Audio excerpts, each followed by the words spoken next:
So good morning and welcome to our webinar organized by Cerame-Unie, all around building and renovating in an energy efficient and resource efficient way. My name is Peter Woodward, independent facilitator, and it's been a delight to be on the journey with Cerame-Unie as we all bear down on the challenge of finding that pathway to climate neutrality by 2050. As we all know, the ceramics industry is a really crucial part of the whole construction sector and offers huge opportunities to ramp up the pace of transition to a low carbon future. As we also know, as well as new building, renovating is a critical part, and within that, energy efficient and resource efficient activities are going to be crucial. So this morning, I'm delighted, I'm joined by three experts who are going to offer some perspectives on that journey towards resource efficiency and energy efficiency, particularly exploiting the properties and opportunities afforded by the vast array of ceramic applications. So you understand the format for the day. We have three speakers from the European Commission, also from a representative talking through the work that Cerame-Unie is doing, and also from the Unified Water Label Association. We'll hear from each of them and I'll introduce them in turn. And then there will be an opportunity for some conversation around the issues that are being raised, the concerns and the ideas that you have. And you can use the question function on the Zoom in order to submit any thoughts or questions, and we'll try to cover as many as possible. This is extraordinary, it seems extraordinary times in terms of both the challenges we face with climate change, challenges we face recovering from COVID, responding to the war in Ukraine. It seems that we are going from crisis and challenge to crisis and challenge, and the cost of living challenge is another one, layering on real pressure on all parts of industry and society. But through that, we need that consistency of transition approach that is going to get us towards, hopefully, a better future for all. I'm delighted this morning in order to frame a little bit of our conversation, particularly thinking around the issue of building and renovating in an energy efficient and resource efficient way. I'm absolutely delighted we're joined by Stefan Moser. Stefan is head of unit of buildings and products at DG ENER at the European Commission. He's been involved in the Commission for many years, so he knows his way around many of these issues and is a central part of the drive towards programs, regulation, and opportunities around energy efficiency in particular. So, Stefan, it's great to have you with us, and we look forward, as you look out from your window, presumably in Brussels, to get a sense of where you think we're at, what you think is coming along that is creating new pathways, and maybe also a reflection on how you're seeing the response of the ceramics industry to the challenges, nay, opportunities ahead. So, Stefan, great to have you with us, and over to you. Thanks a lot, Peter. Good morning to you and all the colleagues from Cerame-Unie, but also the participants. I'm very happy to be with you. So indeed, Peter, as you said, the challenges are very significant, and I think much greater than we foresaw they would be just 1 year ago when the Green Deal proposals were brought forward by the Commission, and which are being negotiated, and the Energy Performance of Buildings Directive is one of them. We were, I think, absolutely, as everyone else, shocked by the appalling and atrocious attack by Russia against Ukraine. which put now energy security firmly on the first, I would say, the first spot of our attention. But that means very much that the Green Deal agenda is not pushed back, but accelerated and reinforced by it, notably on energy efficiency, energy savings, and renewable energy. In the building sector, to which the ceramics industry, of course, contributes significantly through solutions, is at, I would say, the core of efforts, because it's the largest energy consumer, and we need to make sure that we do whatever we can to accelerate the phasing out of fossil fuels, which have created this very unfortunate dependence on suppliers from outside the EU, which are partly not reliable, in particular the big one, which we all know about. And there are several solutions which we have to accelerate now. The Buildings Directive, if I may call it shorthand like this, the Energy Performance of Buildings Directive is, I would say, one of several pieces of legislation, but probably the most comprehensive one on buildings. The other ones are the Energy Efficiency Directive and the Renewables Directive, but also the Emission Trading Scheme. And there are several links also of energy taxation and other pieces of the Green Deal, and the link to transport, of course, is also very much there. So the aim is to make sure that we double, at least from the renovation wave already, that was the underlying policy strategy, double at least the renovation rates, which we are observing currently in Europe. So I would say that extends, of course, beyond the EU, Europe. So that is a challenge which affects nearly all countries around the world. We need to do more, accelerate renovations, increase the rate of renovations, double at least in the EU, we said, but also deepen renovations. And I think the key tools for that is to improve the knowledge basis, because in many ways we are not acting upon the best possible knowledge which could be there. So I would say there's a huge challenge to improve the data quality, to know actually where are the shortfalls, where are the gaps in the building sector. And that is an investment. It's not a cost, it's investment, because it's the precondition for fine-tuning and targeting much more precisely the interventions, the improvements to the building stock. And we said clearly we need to, in the Commission proposal, we need to prioritize the worst performing buildings. So the buildings most in need, where the biggest benefits can be generated across basically a range of important policy objectives. And one of them is social policy, clearly, so improve the living conditions of vulnerable citizens. At the same time as we address the quality of the building in terms of energy performance, greenhouse gas emissions, so less greenhouse gas emissions, but also safety and I would say system integration with the transport system, notably with sustainable forms of mobility, electrification, but also greening the cities, and of course also from the social policy side, accessibility, making sure there's basically a move towards better quality cities, and that has to be done together with the citizens, with the planning authorities, the mayors in the cities. So really through an intensive consultation, what are the objectives, what are the solutions, what are the challenges, which buildings do we like to address, and that has to be worked out so that basically there's then a broad consensus. There will never be 100% agreement with everybody, we know that, but of course a broad consensus and acceptance of what needs to be done. That basically is, I think, a precondition for success. It cannot be a policy which is dictated either from Brussels or from the national capitals. This has to be worked out from the local level, really.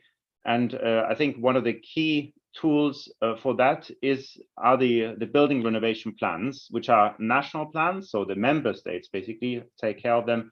but they have to be worked out from the local level upwards, including also the regions, to see really what are the challenges, what are the objectives, which are the buildings which we want to address and need to address, in which time frame, and with which tools, what are the barriers, how do we overcome them, shortages of skilled workers, but also material challenges. And I think it requires an enormous investment challenge for the industry, including the ceramics industry, but also other suppliers of solutions, to create the necessary production capacities to be able to serve the increasing needs for the next few decades in the construction and renovation sector. So we prioritize clearly renovations over new constructions. I think from a resource and energy efficiency point of view, that's important. But of course, there will also be new constructions. There also are then rules for new buildings. But I would say the solutions, primarily the big solutions, need to come in the existing building stock. And it will be the challenge over the next decade, so until 2050, to move up the entire building stock to a zero emission situation, where basically the building stock overall does not emit anymore, but basically is neutral, carbon neutral entirely. And to a large degree, it will have to the energy consumption will need to go down. It will probably not be zero. So there will have to be an optimization and working together with renewable energy.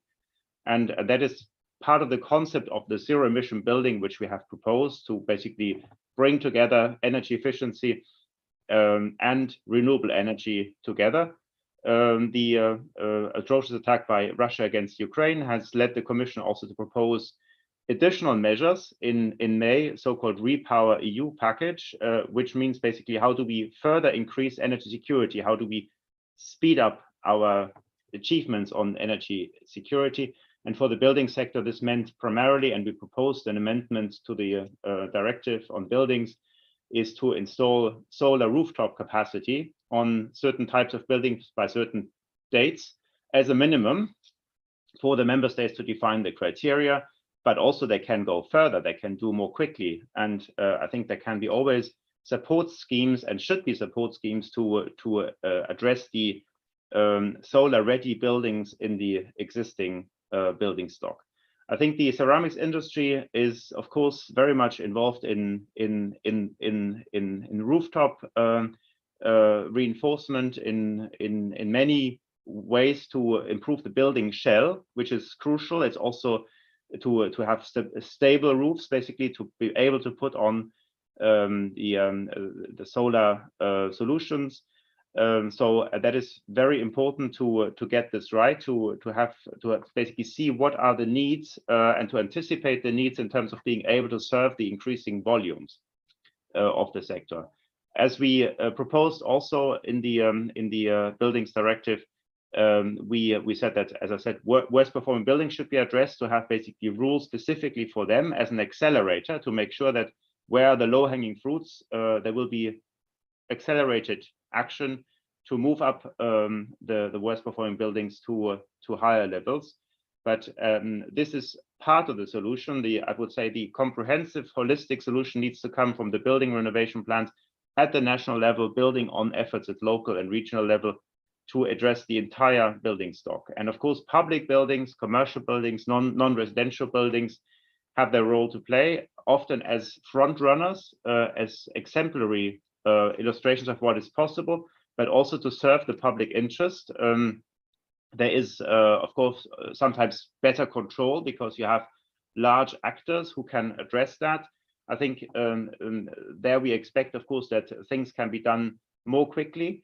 If I say large volumes, I think this is also a recipe for success for the residential building stock, because we need to aggregate. We need to work in bigger volumes, for instance, in districts, in street level solutions, in neighborhoods, and discuss with the citizens and work with the citizens basically what can be done to bring forward, to advance the buildings in a certain area of a city, and integrate that with the renewable energy solutions which are there, but also the transport solutions, and try to bring down costs, because I think a prerequisite for success is good advice, it's support technically and financially.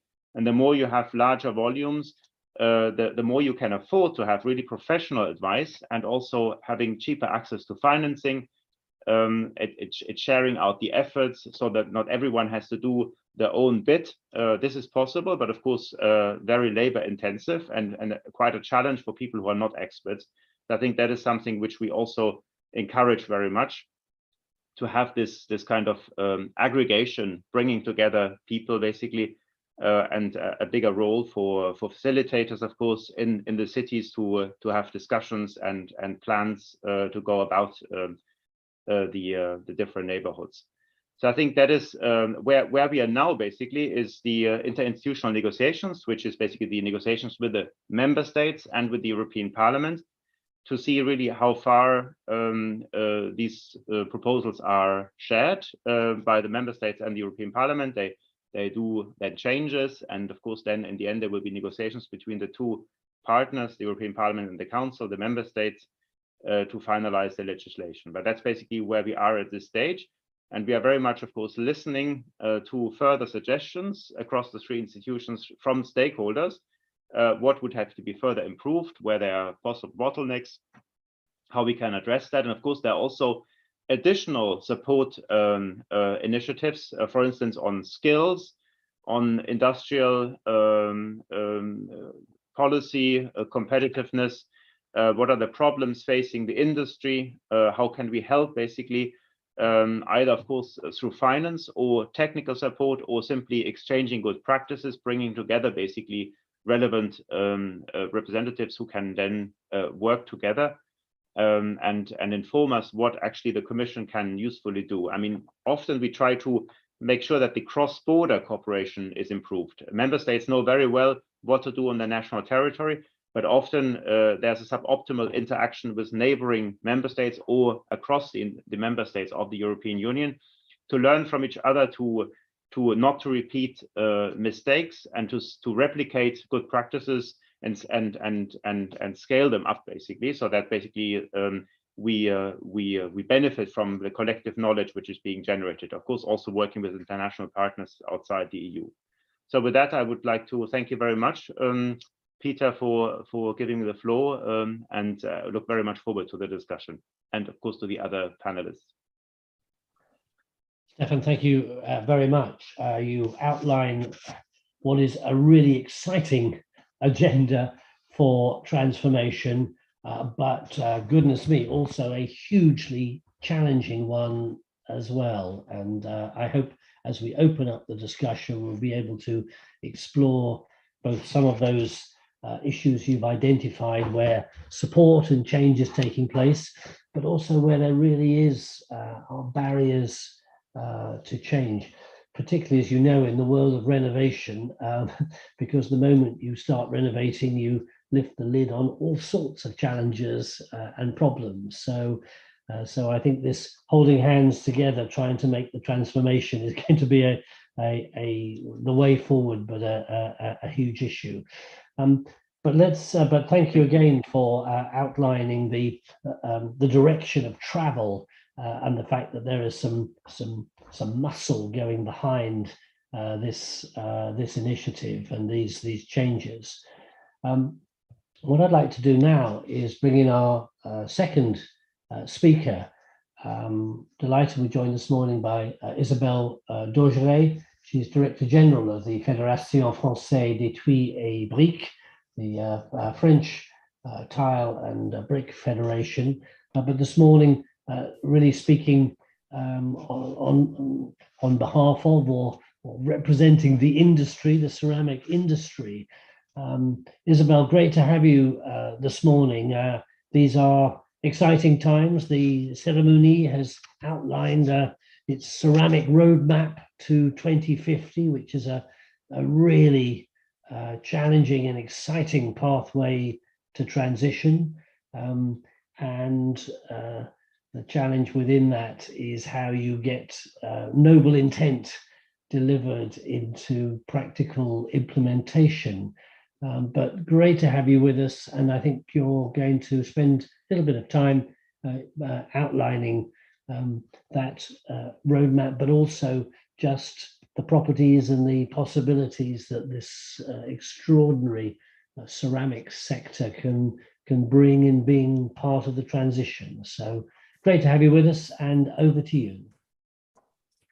Thank you very much, Peter. So hello, everyone. And thank you for giving me this opportunity through this webinar to be able to explain you. And I truly hope to transmit you my passion for ceramic, and especially for ceramic used in the construction sector. As you say, I'm Isabelle Dorgeret, so I manage the French Association, as you mentioned, but I also manage the French Technical Center for Natural Building Materials, including ceramic products. I am today speaking on behalf of Cerame-Unie, so the European Association of Ceramic Producers. As part of the publication of the update of the Ceramic Roadmap 2050, we were led to explain how ceramics for construction contributes intensely to the construction and to the renovation of buildings in a really resource efficient way. So next slide, please.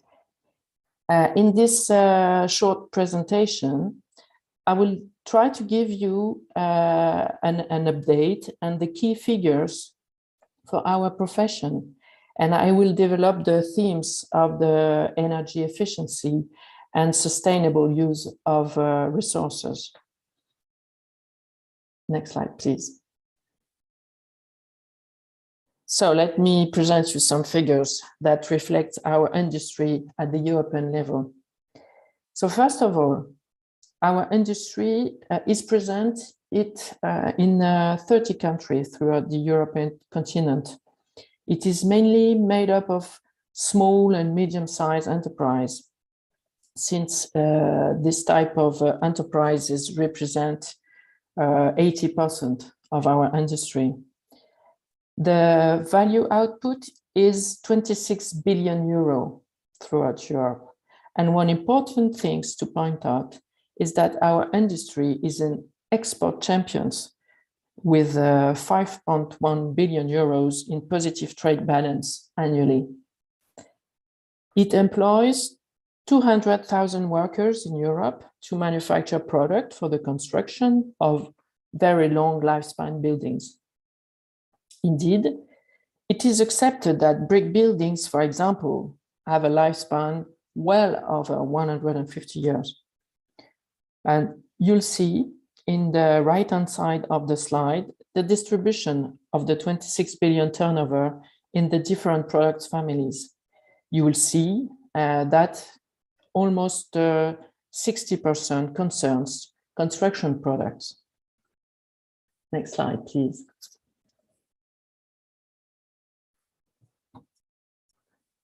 Yeah, thank you.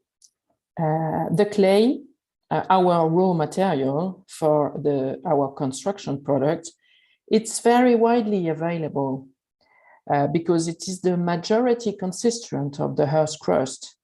It comes from the detrition of the rocks constituting the mountains and that are deposited in sediment and sedimented after year in all territories throughout Europe.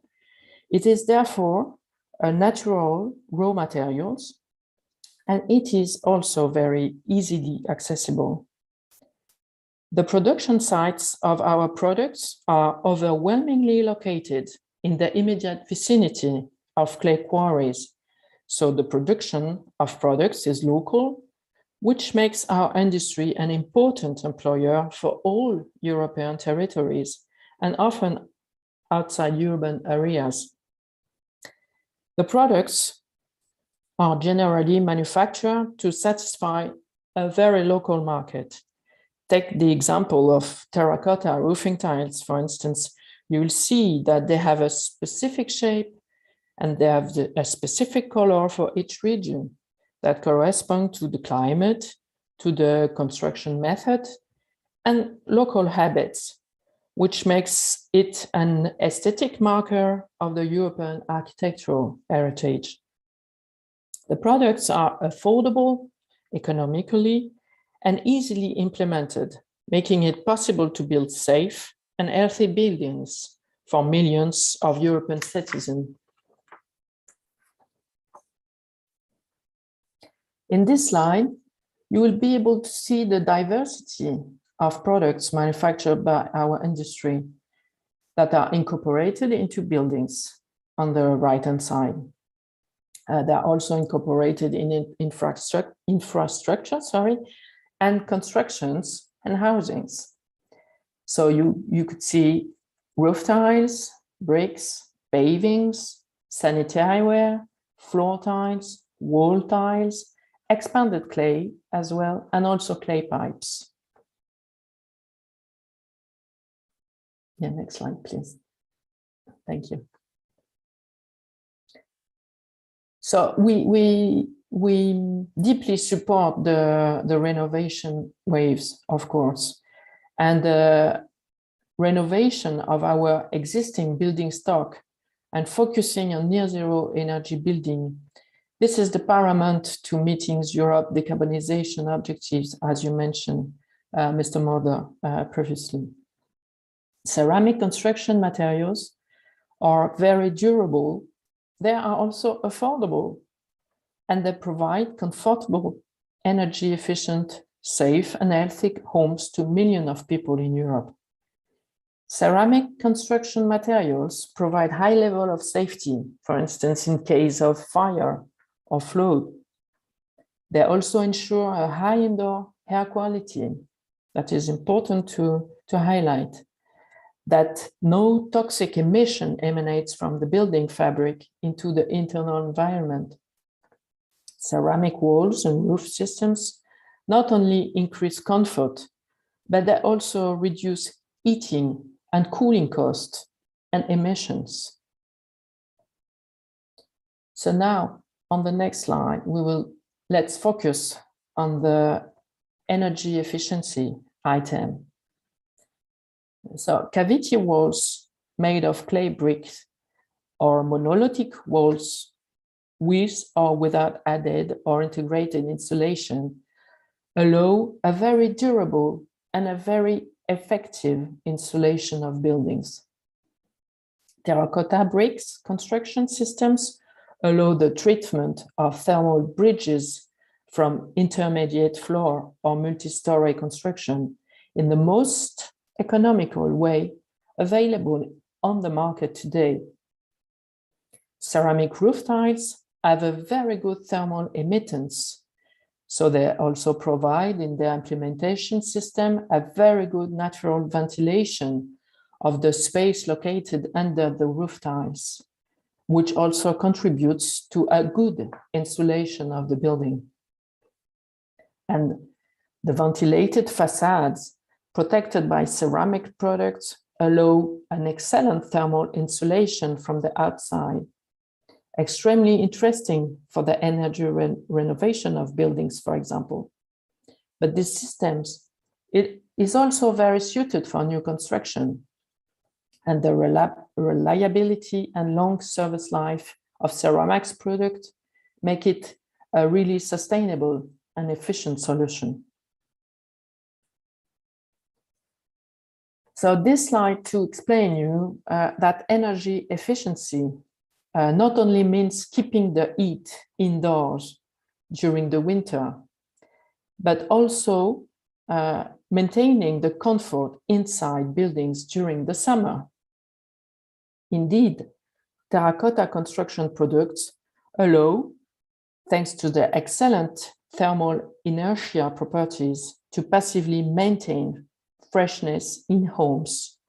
They also allow the reflection of solar radiation, the creation of thermal barriers by the ventilation under the terracotta tiles, as I mentioned previously, or thanks to agrothermal regulation in the walls provided by the clay blocks, by the physical properties of the clay blocks. Next slide, please.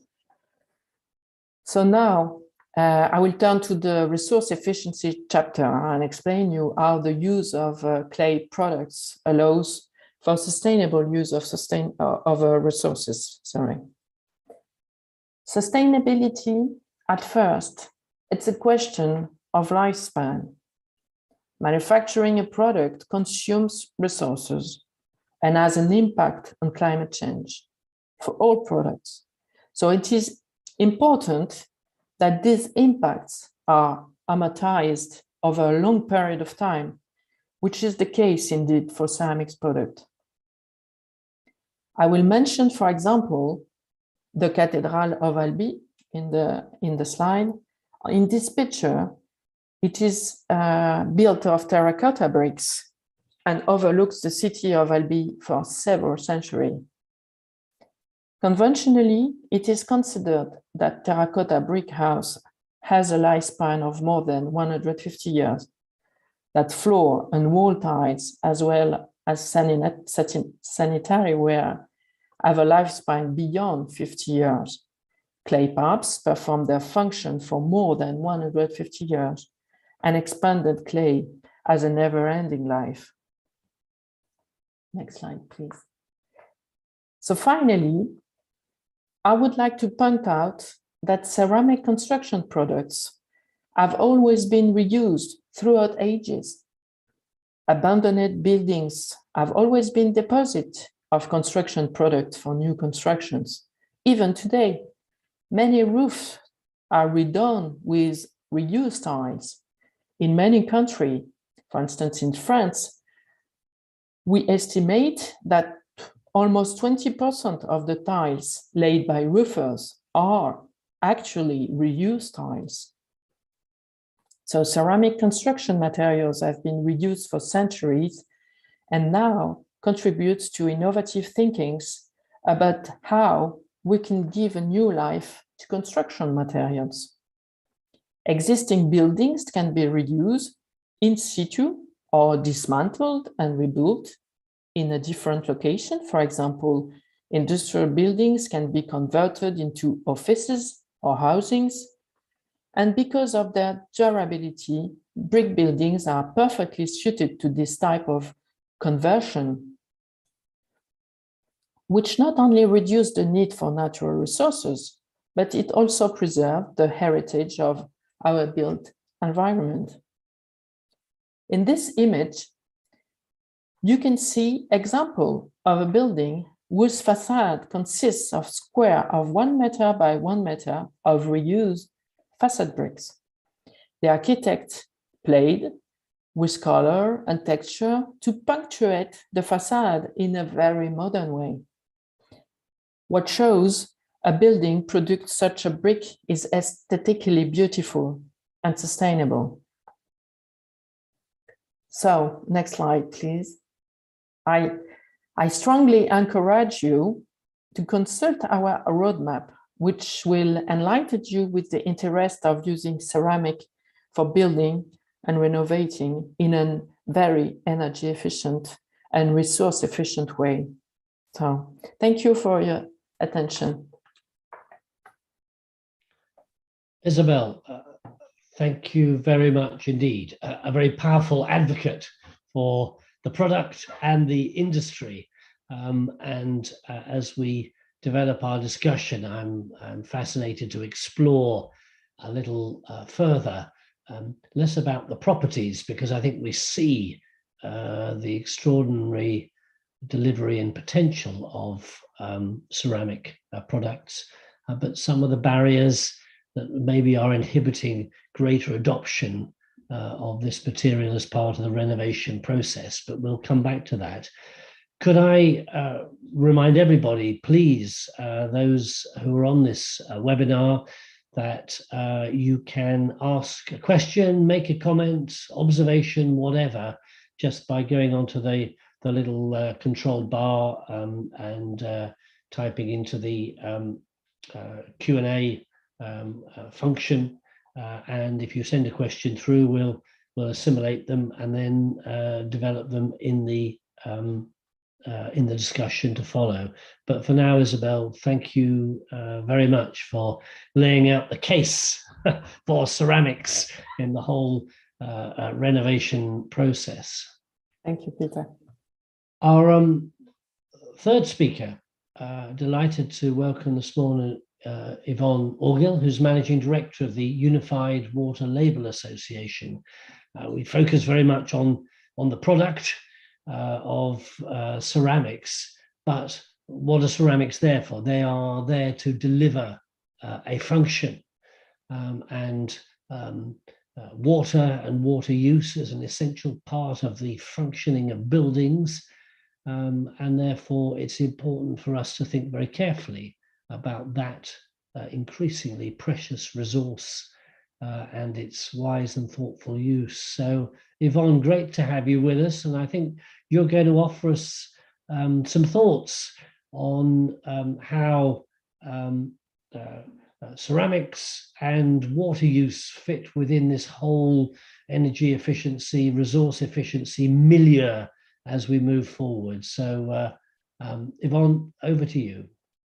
Good morning, everybody, and thank you, Peter, and thank you, Cerame-Unie and FEX, for inviting the Unified Water Label Association to speak during your roadmap and playing the part.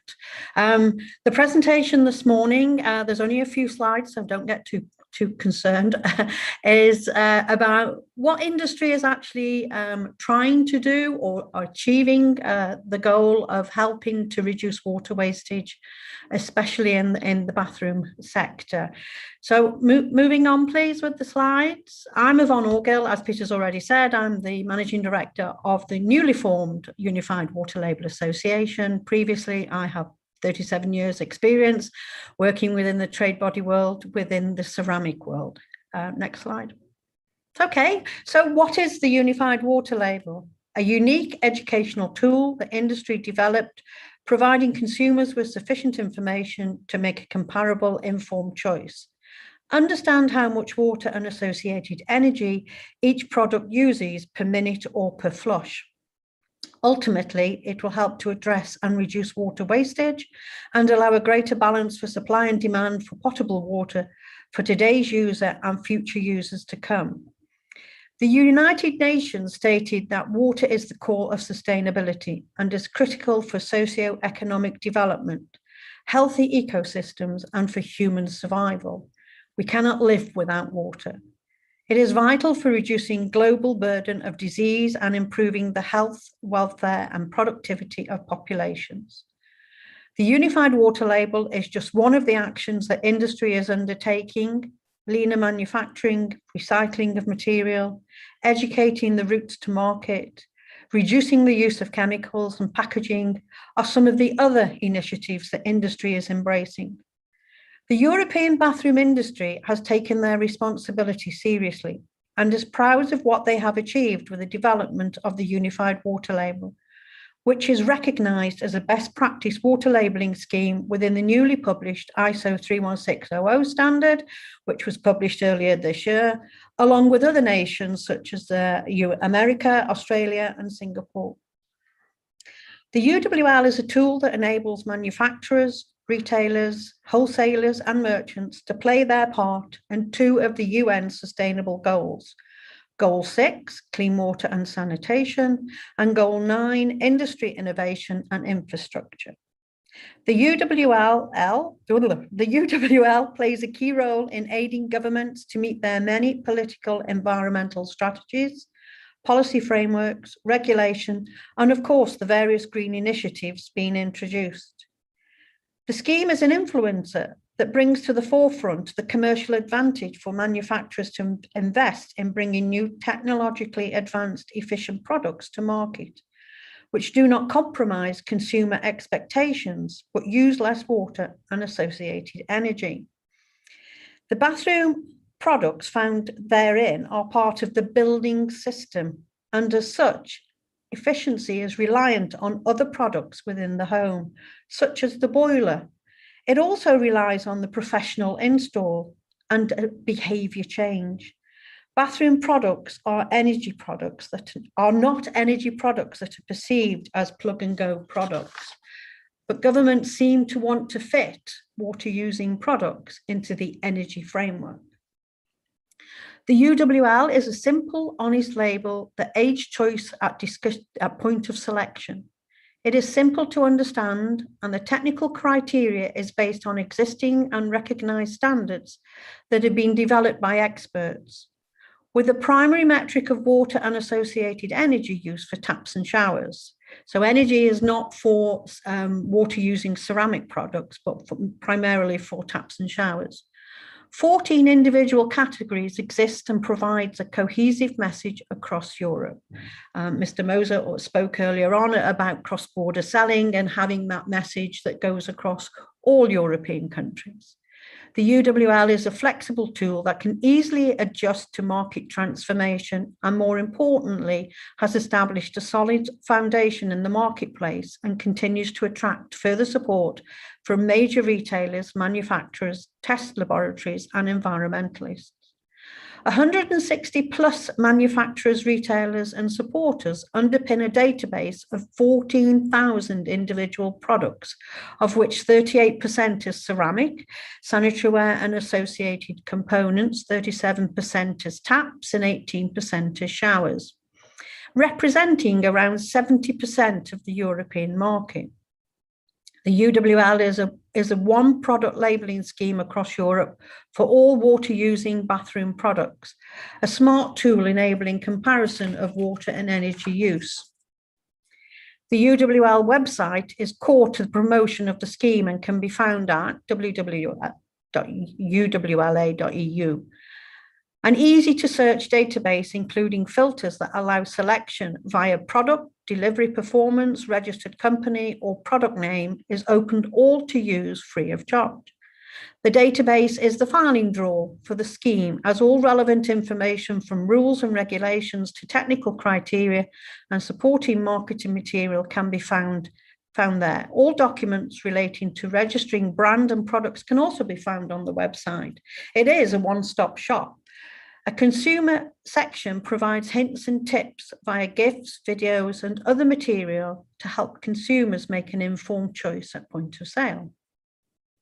The information illustrates how slight behaviour change can save water and energy, as well as reduce waste. One example is if you actually take a minute off your shower, your daily shower, you can save 7% of the energy used to heat the water. That's a massive saving in the escalating energy crisis that we currently have across Europe. The label itself is adaptable to suit the various marketing platforms. The colour grades there are 5 in total, allow the user to include an actual flow volume of the product by a clear arrow on the right-hand side. If the smaller 1 grade label is used, then the full label must also be available so the consumer can understand. The UWL is also working with independent retailers with a project taking place in the UK to develop a retailer education pack. It was good to hear Stefan talk about education is key to getting this message out into the marketplace. A major international retailer will be displaying the label within their online catalogue within the next couple of days, and research identified that the internet is the first point of call for consumers when selecting replacement bathroom products. Many consumers only ever use the internet. In addition to the label, we have 2 calculators which have been developed, one for water and one for energy, with the third for carbon in development and will be available soon. These calculators aid the user in identifying water either via product or holistic values and the associated energy for comparison purposes. The water calculator is linked to the database of products with many thousands of architects and specifiers using it free of charge. A fabulous benefit for registered brands. The water calculator has played a part in over 150,000 projects during the last 12 years. Each year, the scheme undertakes an annual audit to ensure that products registered deliver no more than what is stated on the label. An additional check on how the label is used in the marketplace is also undertaken. This dual approach maintains the scheme's credibility. As many manufacturers seek third-party approval to ensure their products are fully compliant, the UWL now recognises these approvals as well. Whilst the UWL continues to flourish and offers a host of opportunities for the registered brands, it also recognises other schemes. An initiative working with ANQUIP in Portugal, Sweden and Swiss Energy is bringing harmonisation of these schemes into one central database. The UWL is the portal, a tool that supports manufacturers' products and drives forward efficiency that meets government and UN goals. Can we move on to the next slide, please? Industry commitment to reducing water waste via innovative product is evident in the increase in the number of efficient products coming to market. Isabel has already mentioned in her presentation that sanitary ware can last 50 years. In fact, in the UK, there is a WC that goes back to the 1600s. So they can actually be in place for many, many decades. Manufacturers and channels to market can see the just rewards from investment as environmental strategies result in the numerous initiatives that have been driven at local level that support the Green Deal. A plethora of building regulations, specification and certification schemes such as BREEAM and LEED, responsible sourcing and management systems all require verification on sustainable attributes to the product or system, not just for new build, but refurbishment projects as well. The UWLA is working with a number of organisations across Europe that offer platforms to manage and improve responsible sourcing. The idea being that the UWL is referenced and required to list products. This will drive forward the visibility of the label in the marketplace. The European Commission and national governments see sustainability not just for the good of the planet, but for economic and job growth. If this is the case, then it's a win-win situation for all. I, for one, see sustainability and circular economy good for the environment, for the company, and for the employees. The slide gives you an indication of how all this comes together about industry playing their part. Everybody has a responsibility to engage, to act, and to become involved. It's not the responsibility of one, but the collective that will ultimately achieve the results. However, saying that, governments need to listen to industry where their products are part of a system and how that system will work effectively for the benefit of reducing waste, but also ensuring consumer satisfaction. It's all well and good having the product, the label. However, educating the end user to use the product correctly and influence behaviour change is key to reducing waste. The UWL believes starting at grassroots to influence good habits starts with the children, and as such has just completed a pilot project with 2 schools and 1 children's group, working with children under the age of 10. The schools pack is available for all to use free of charge, direct from the website. The pilot studies identified that children are interested, understand that change must happen, and wish to act, reduce waste and save the planet, making a difference for tomorrow. The pack includes learning outcomes and is supported with teaching assistant notes. The UWL is always looking for new ways to influence behaviour change in terms of selling and using efficient products to suit differing lifestyles. An abundance of marketing material has been produced, which is free to use from the website, tailored for merchants, retailers, installers, and consumers. The UWLA will translate into local language and work with partners for that cohesive message. Work is ongoing within the SEN structure to development of functionality standard for taps and showers that ensures consumer satisfaction. Although in development stage, the UWL is aware that spray force and spray dispersion testing has been a challenge, with over 500 million plus people living in Europe, each one having a different expectation and experience, resulting in a product standard that can be achieved is one hell of a task. The UWL has already committed to embracing the new standard when published and amending its current testing criteria. The new standard is expected the end of 2023 or early 2024. The UWL is a living, breathing labelling scheme that adapts currently on the work plan and in development on new criteria. recirculating showers, and spray WCs and seats. These new criteria are evidence of how flexible the UWL is and can move quickly to reflect market transformation. The recirculating shower criteria is at field trial stage. Findings will influence amendments prior to being accepted by the UWLA Open Forum in December this year. A new concept in showering, technically challenging, but clearly demonstrating the UWL commitment to drive innovation via technological advancements. The spray seats and WC, a combined WC bidet with energy that washes and dries the user. Initial research to formalise the scope has been undertaken, and the working group is now developing a base criteria for ongoing discussions, with further meetings planned throughout 2022. The UWL has an open door concept that allows all interested parties to become involved.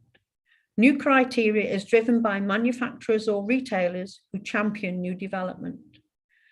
We are transparent, with presentations and meeting notes, minutes openly published on the website for all to read. And the elected board of the UWLA welcome comments, then discuss, and then act. So in summary, environmental change is here, and we've heard that from Stefan. It's happening, and we will all see significant change going forward. We should all embrace and gain the commercial advantage. Industry, environmentalists, governments are all influencing change. We continue to dialogue within the water and energy efficiency debate. Together, we have the solution. Thank you. Yvonne, thank you very much. And that will be important news to many people who are seeing how all different sectors are beginning to really wake up and seize the challenge. So we can see very much the drive happening through the UWL initiative. So thank you very much indeed for that. I see one or two questions, comments are coming through. Please again use the bar in the Zoom to ask any questions, and I will endeavour to put them to our panelists. I'd like to recall Stefan and Isabel so that we can have a conversation together. I think in a moment I'm just want to talk about a policy side in a little bit, but I think I just initially want to come back just to thinking about this extraordinary product and this material, which has been as part of the entire development of humankind and society since many, many years ago.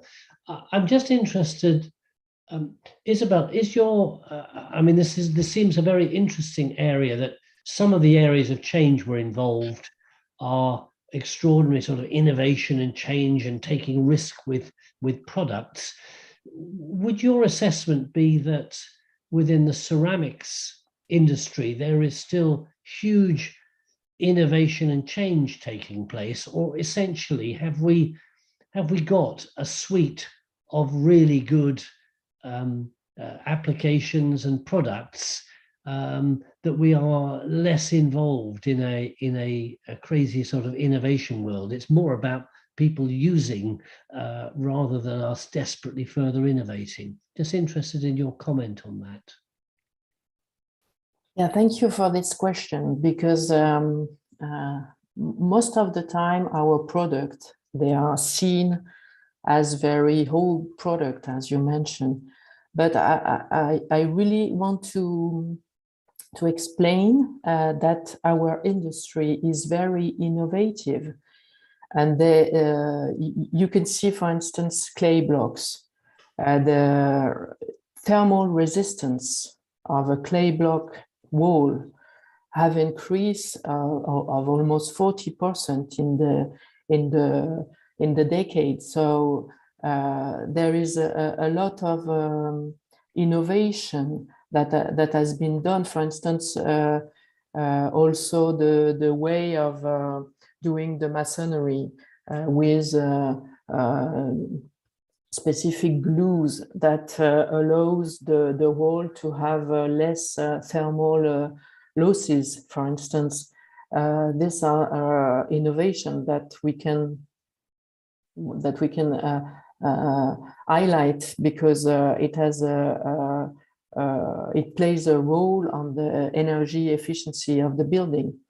But let me also explain the large amount of innovation that we are doing now and that we have been doing for years on the energy efficiency of the process itself, to spend less energy to manufacture the same amount of ton of products, for instance, and also all the works that is being doing now on the decarbonization of the process. That is very important to address as well.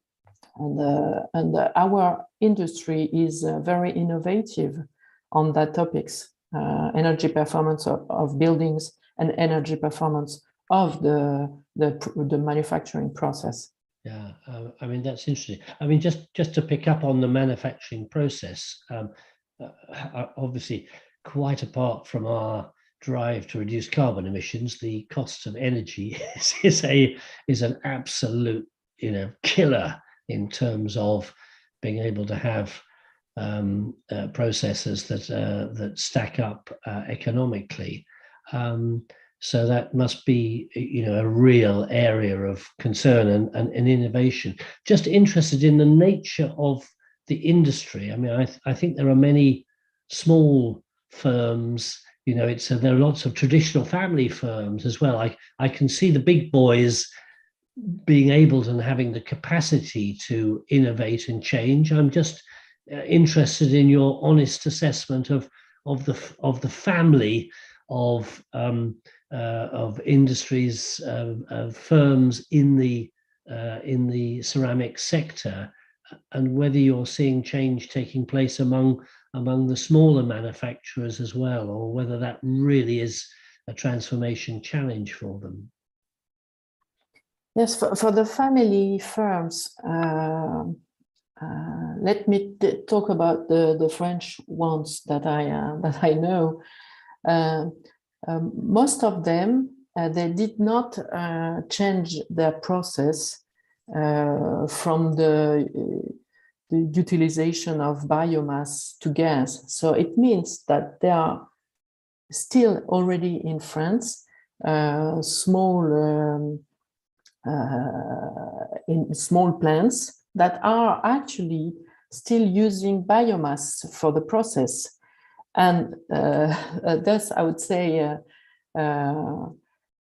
it's good for now because they are not so dependent for the gas supplier, and the CO2 emission is less by using biomass than other hydrocarbons fuels. Okay.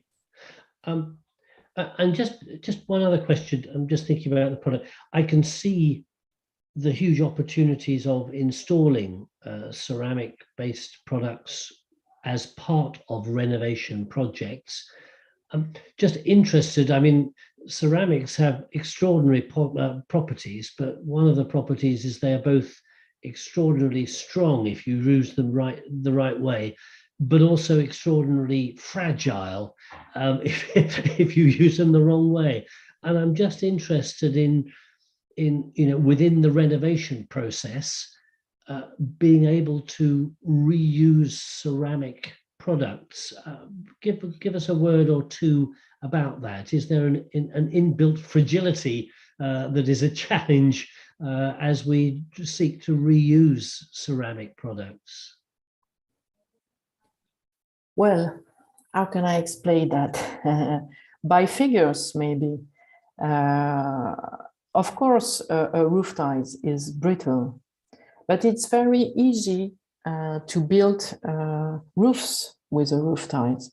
And it is also very easy to deconstruct a roof tiles because the way it is built is a mechanic. So you just have to pull it off and then to use it. And it's a small part. Also. It's easy to do it by hand, and it's easy to collect, for instance, reused tiles, and then to use it back again on the same roof, maybe, or in another roof.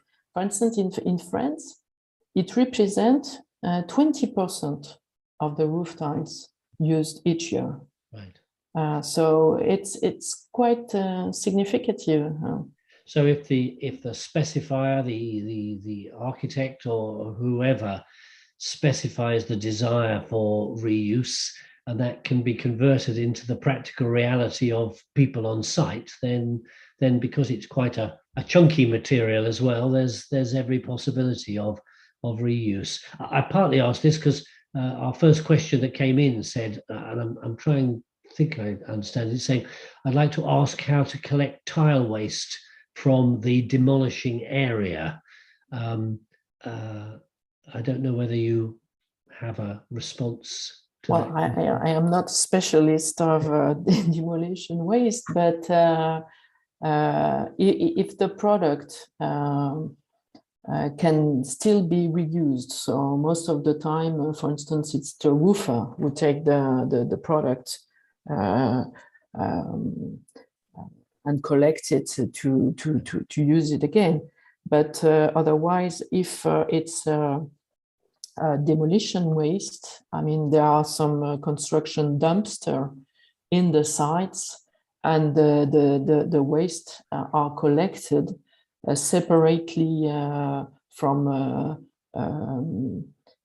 mineral product, metal product, and so on, and they are for the mineral product. Most of the time, there is a valorization after the product, right, after the demolition of the buildings. Okay. Yeah. And is there a growing market in the kind of reprocessing side? Because inevitably, when you do renovations, you have waste. Is there a growing industry about reprocessing ceramic-based waste, even for entirely different users? I'm not thinking about turning it back into necessarily ceramic products, but in crushing it down and reusing it for other uses.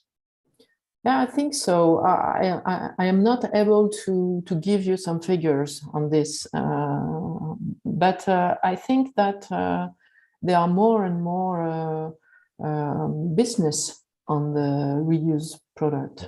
Yeah. Okay. One of the things that all three of you have mentioned, and maybe bring you all in here, is around the whole issue of kind of awareness and education of everyone, of consumers, of architects, of specifiers, of procurers, into the potential of the products. I'm going to start again with you, Isabel, and then maybe come across to Stefan.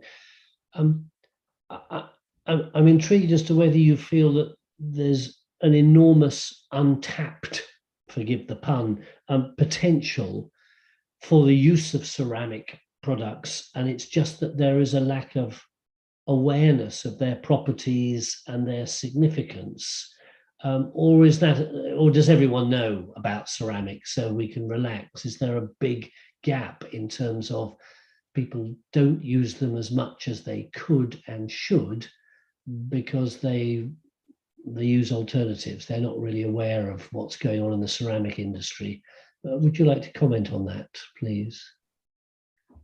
Yeah, we certainly have to communicate on the good properties of our materials or our products, on the thermal emittance, thermal resistance that I mentioned during my presentation. But but we can say that they are already widely used throughout Europe for building buildings. For instance, bricks, they are very well used, and the thermician specialists, they know the properties. So it shows that our qualities or the qualities of our product are well known. For instance, the market share in France has increased by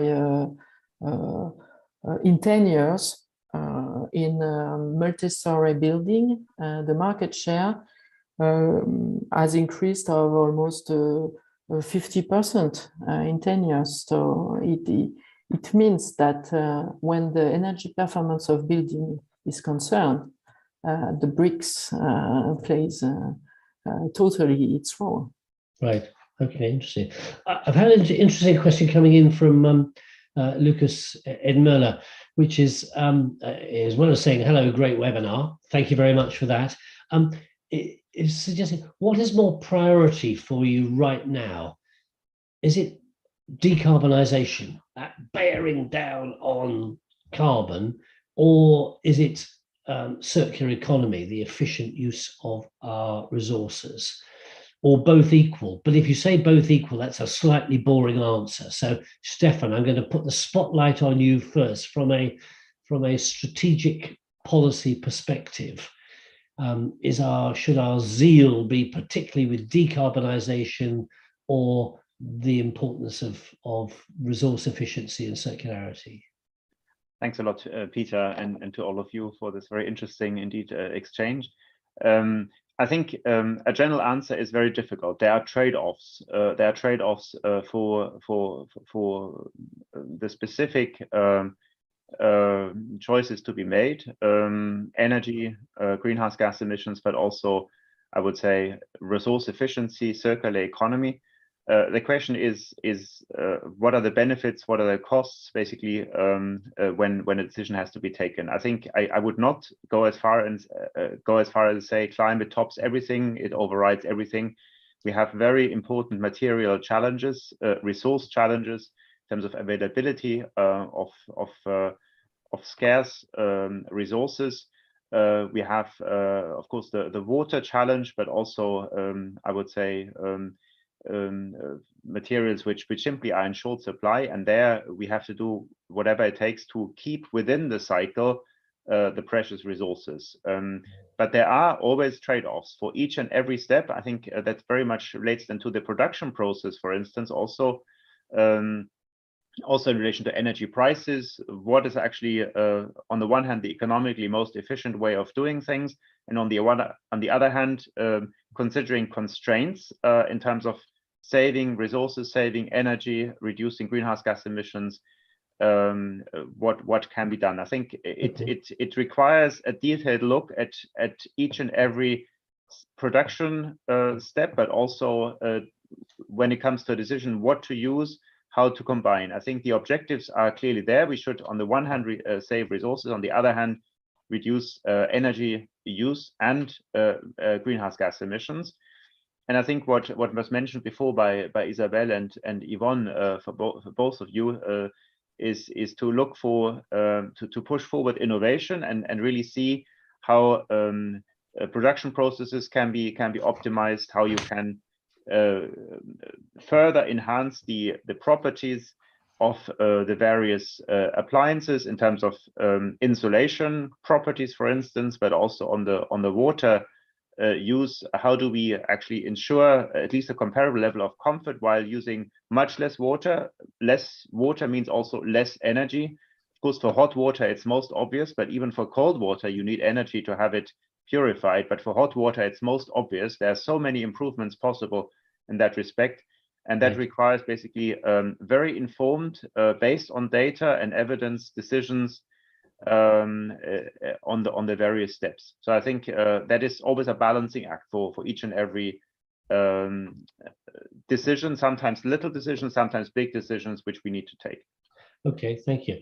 Yvonne, maybe bring you in just for a brief response on this one. The kind of key driver of your energy and activities, is it the decarbonization agenda or a circular economy drive? Knowing that it's both, obviously. I would actually support what Stefan said here. It is a balance. I know it's a boring answer to what you put forward there. But if you reduce the amount of water waste, you automatically reduce energy, you automatically reduce the carbon emissions. So there is a trade right the way through all this. To kickstart it, we need incentivization for consumers to swap out. Go back to what Isabel said about 50 years for some products, taps and showers, okay, perhaps around the 10-year mark because they sometimes fail. But you've got to incentivize, you've got to get the consumers and the builders and the architects and specifiers to think about swapping out the old for the new, and that's where the savings then start to come through. Without that incentivization, then we're going to be in a stalemate position. We're not going to save carbon, we're not going to save water, and we certainly aren't going to be down the circular economy route. Circular economy has got to be embedded into standards and processes, and that takes time. And that's where we need to kickstart fairly quickly, that we can then, manufacturers that can then understand what they've got to manufacture too. So it is all circular. We're going in the right direction, but for me, governments have got to start listening to the experts. Yes, we have a role to play. Yes, we have a challenge. And yes, we were all after the same goal. But the experts understand how it all fits together. There's no point in doing water efficiency on a tap or a shower or reduce the flush in the WC if you've got a crappy boiler at the other end where it's delivering all the water, and then you've got a poor insulated home whereby everything just disappears and you've got long legs of water. It is working together as a system, and that's where the challenge really is. Okay, I come again to you, Isabel, maybe just a comment on that balance between circular economy and decarbonisation, but I think I know the answer. But I'm also interested in, it feels if we are taking climate change crisis seriously, and words like 2030 come along, I've been a little bit involved in the whole standards industry, because, you know, standards set the benchmark of how we want products to perform and what is good and what is bad.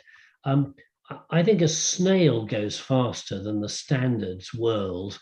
You know, it's so complicated and so much negotiation and discussion and resistance. I just wonder whether we are, and this is maybe changing the question slightly, are we fit for purpose to meet the challenge we have? Or are we just kind of going at an incredibly slow pace, and our children and our children's children will mark us down in history of having really failed to step up to the pace that we really need to put the regulations, the standards in place to deliver what's required? A comment from you, Isabel. Yes, so your question is really the most important question. I mean, it's sure, but for us, I think that coming from the beginning of your question, I think that decarbonization, low energy consumption, and the circular economy, it comes all together, I think. If we take, for instance, a building, we need to have building because people need to live somewhere, so we need to have it. So if we want to draw a good future for the next generation, so we will have to construct this building with a high level of energy efficiency. So it means that we will have to build it with some construction systems, and that gives this building very high properties for winter, but also for summer. because we have to take into account also the electric consumption for refreshment during summer. It's also a big concern. So we have to build this building. If the CO2 emission for construction, for this construction is emitted, but the building will last a long time. So, I mean, it will be better for everyone because the lifespan, as I mentioned during my presentation, is very important. Right. Because the quantity of CO2 emission has to be compared with the lifespan of the solution, whatever it is, that is made with this specific emission. And lifespan will lead me to the circular economy. You cannot have a circular economy if the lifespan is not very long. So I mean, it comes all together. Yeah. I would say. Stefan, I'm going to come to you. I'm going to ask this question about pace. I mean, you have a good overview of what's going on. Clearly, buildings, and products, I mean, they're very important. There are safety issues there. Do they perform as specified? All the rest of it. This is a serious and complex web of products, services, delivery, all the rest of it.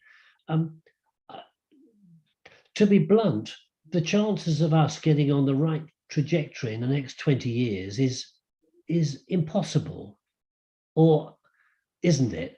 Give me I'm an optimist, and I would love to feel change is taking place at pace, but I sense because of the innate complexity, we're going to miss the boat, aren't we? Or can you give me some, and our webinar audience, some succor that, hey, we're on track. Don't worry, Peter, it's all going to be fine.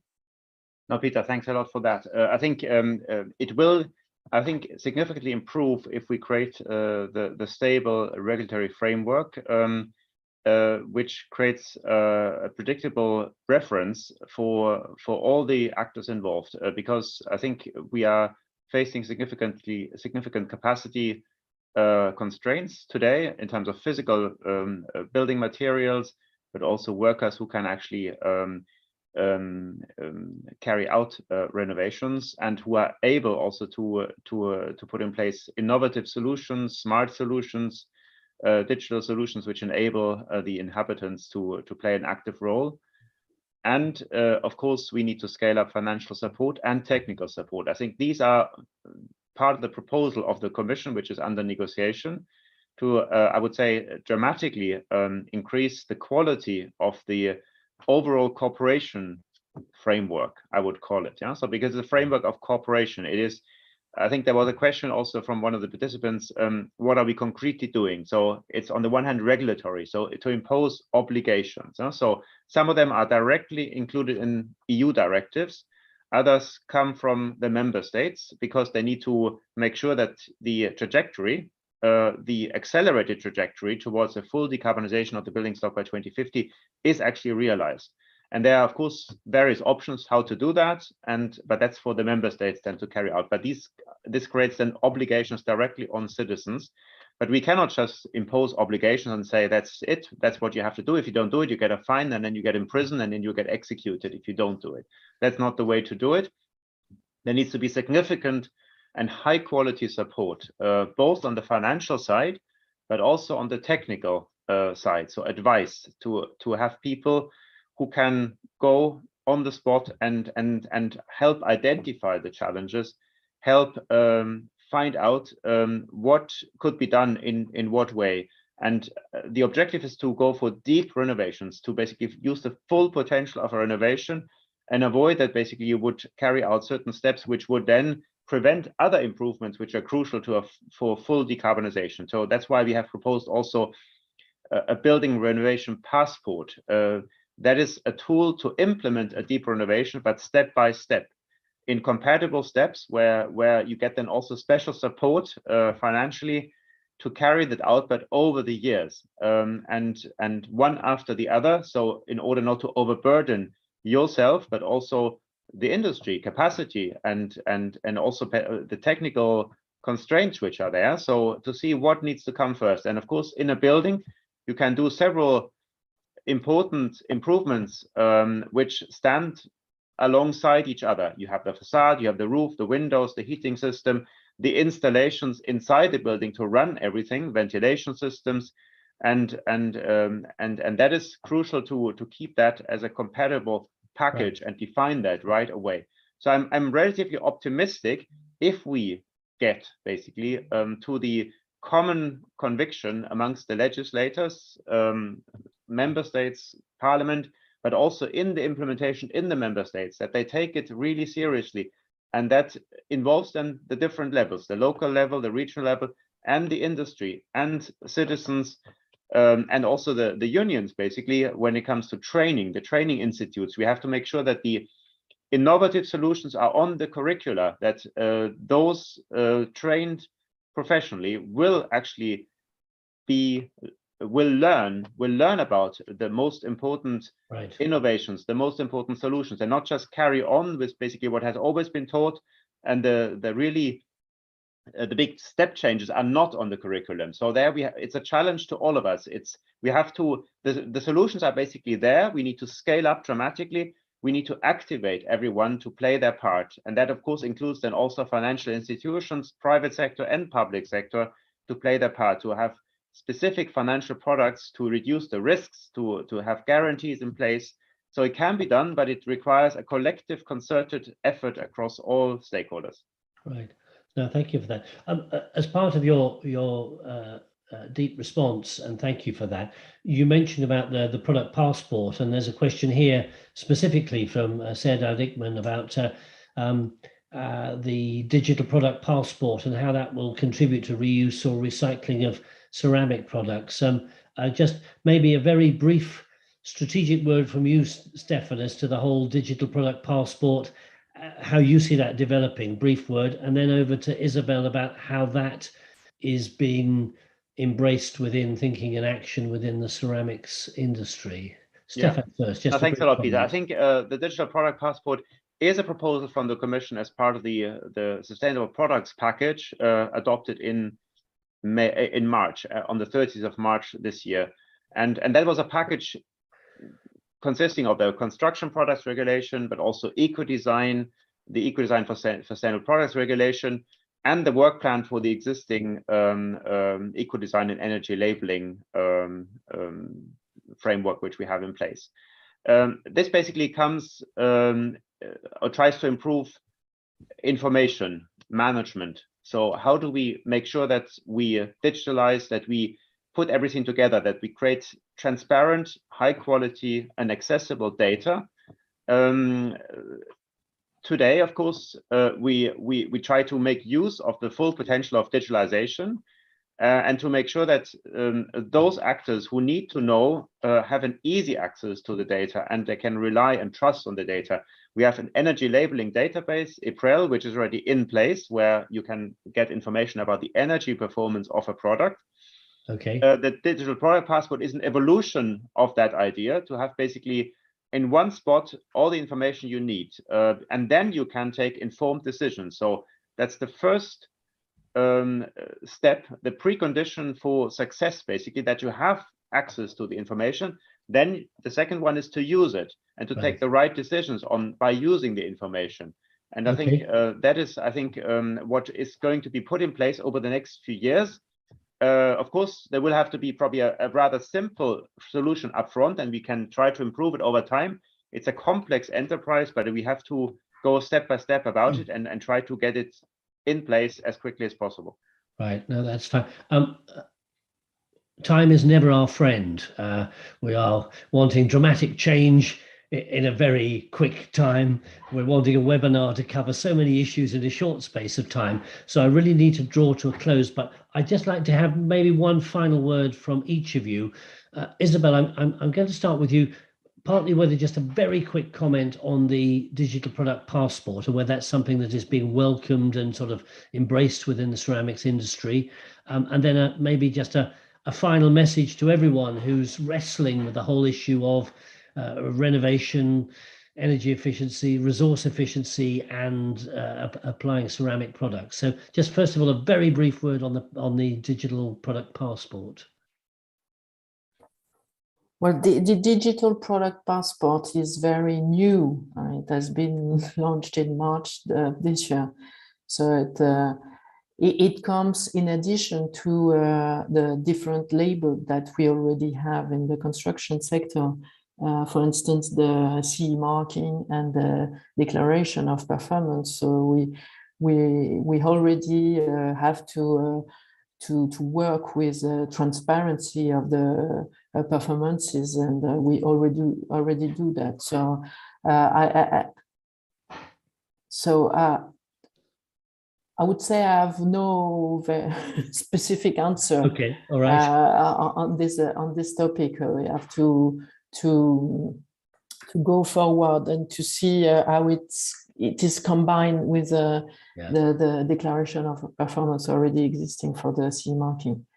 And for the conclusion, I would say that ceramics product that they have very old products. They have been used for centuries, but they are very innovative, and they can reach the goals of energy efficiency in building, in new building, and also in renovation buildings. They really they really have high performances and long-lasting performances. So would like to emphasize this again. Okay, that's great. We're right out of time. Yvonne, if you just had an elevator, not pitch, but a final message, 30 seconds, what would it be to everyone listening in this morning? The water label is the platform for the product passport for water efficient bathroom products. Brilliant. I love you for the brevity and clarity of your response. And finally, Stefan, you're looking, you've got an overview, you're trying to drive this whole thing forward. You've got national governments, you've got millions of sectors of construction, you've got all the rest of it. If you had a simple message to all of us within the ceramics world related to building and renovation moving forward, what would that final message be? I think the ceramics industry provides crucial solutions. They're part of the overall efforts. I think what is required is to really try to improve wherever we can. I think it was mentioned by Isabel, but also Yvonne, that you're trying to improve the processes, basically to reduce the climate footprint of the product itself, but then also see how to best put them in place to work also with a view to seeing where products can be possibly combined with insulation material to meet as well as possible the objectives of durable, energy efficient buildings, and that includes indeed also cooling in the winter, so basically protection from heat, adaptation to climate change, how to best put them together. I think the product in itself is, if I may say so, without making publicity, absolutely great. But there can always be optimization in using it in the best possible manner. So how exactly to improve then still the deployment of these products and possibly also to innovate further. And I think that is important to see how there can be even further improvements to the performance when everything is put in place in the building. And okay. It's not just the product, it's also the interplay in the system of a building, and that I think is and of course for the architects, for the engineers also to see in cooperation with the industry, including the ceramics industry, what should be the properties of the different products being used. Stefan, thank you very much. And to Stefan, Isabel and Yvonne, thank you very much for your active contribution.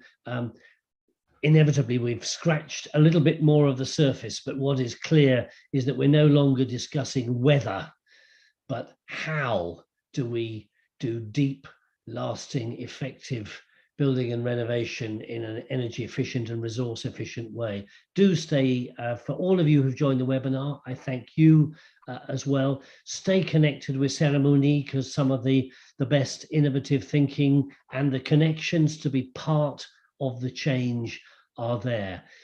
So much is gloomy out there and the challenges get bigger and bigger, but to be on the right side of history is to be totally immersed and engaged in this transition process. It actually can be quite energizing and fun, as opposed to just another set of stuff coming at you into the headlamps. So my message out there is seize this as an opportunity for personal and professional reinvigoration and renovation as we all tackle the great challenges of our time. And what a wonderful opportunity it is to us to be part of that change in history. So from me and from all our panelists and from Cerame-Unie, thank you very much for joining the webinar, and we hope to see you again in the future. Thank you very much indeed. Thanks a lot, Peter, Yvonne, Isabel, and everyone.